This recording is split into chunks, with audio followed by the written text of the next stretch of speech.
disposal. My brother promised he would help find a cure for my condition. But until then, I was to stay in the basement, away from any prying eyes. I can't stand it in the basement. It's dark, cold, musty, and lonely.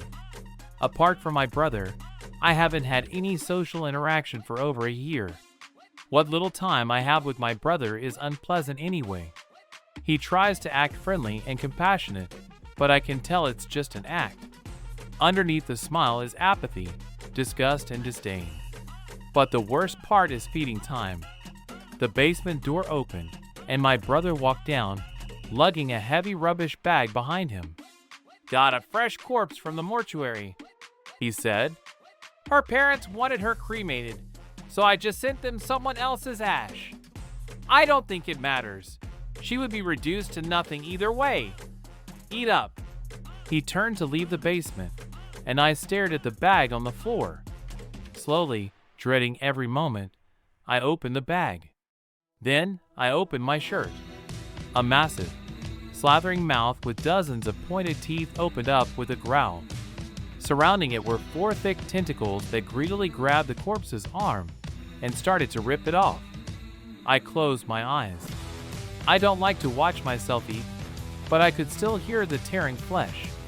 I could still feel the tentacles moving. I could still taste the copper in my secondary mouth. My brother hasn't been home for several days now. I tried the basement door and found it unlocked.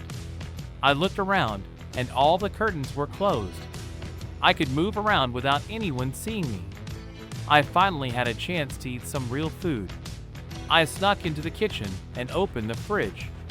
The tentacles burst from my torso, and before I knew it, the fridge was empty, and I was more satiated than I was in a long time.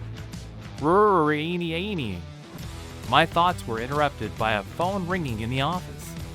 I knew that if I answered it, I would raise suspicions, but I had been alone for so long. I craved the sound of someone else's voice. I went over to the desk and opened the top drawer.